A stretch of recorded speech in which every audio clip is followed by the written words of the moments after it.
Hi everyone, welcome back to Cody's Lab. So this hive right here is the one that I combined from 2 hives to make one last fall. Now that it's spring again, I'm going to re-separate them so I can have 2 hives again. So let's get on it. Looks like a bird nest landed. Must have fell out of that tree. No matter, I can use that as smoker fuel. Alright, so let's set up the second hive here. Get some dirt under there. That's good enough.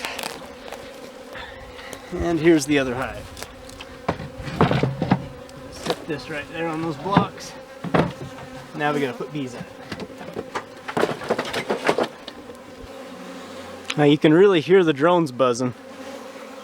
You see the larger bees down there are the drones.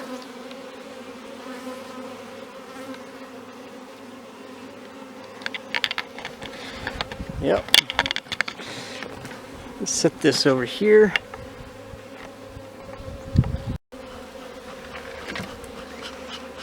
There's all the bees. Let's make sure the queen's not on the lid. Looks like we're good. Give them a little bit of smoke so that they think a fire's coming and they need to gorge themselves on honey. Alright, that did the trick. Now my first task is to find the queen. The last thing I want to do is put 2 queens together, because they will fight to the death.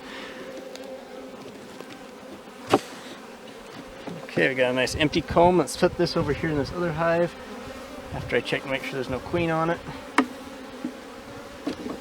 These drones are going to make finding the queen a little harder,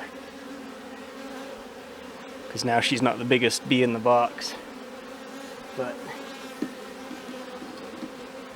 I'm usually pretty good at this.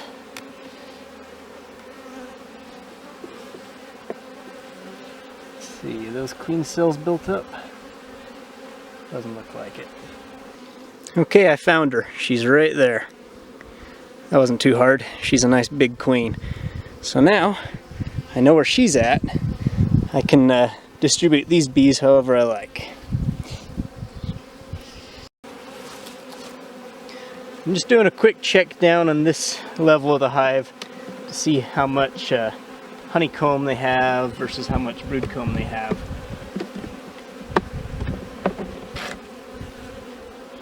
This is the remnants of the paper that I put between the hives so that they would combine slowly and not fight each other.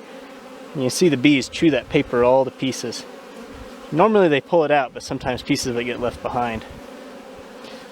Alright, so you know what? It looks like this has got plenty of brood comb and a little bit of honey and some brood and everything. So you know what? Let's put the new queen in this box here.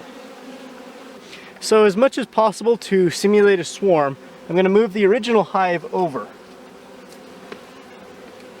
to the new location. And that's where the new queen's going to go. The old queen is going to stay right here. And what's going to happen is a lot of the worker bees are going to be flying around. They're going to come back to this hive right here.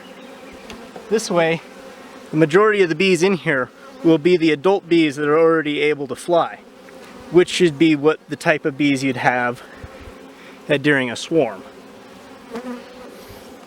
Whereas the younger bees are going to stay over here in the original box. So now I'm going to add some more frames just to fill up this empty space. That one's broke.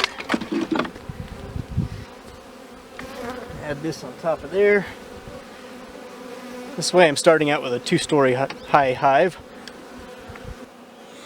So here's the new queen. So I'm gonna pop out the cork. I'm gonna replace it with a candy plug. This way so she can get out, but she's not gonna get out right away. Basically this will be just like the original hive swarmed, and they've created a new queen via some queen cells. But of course, I'm doing this before they started making queen cells, so that I'm doing it this way. I'm controlling it. And they're not going to wind up under a rock somewhere. Alright, that should do it. Let me just replace this other frame. And there we are. I have 2 hives again. Hope you enjoyed. I'll see you next time.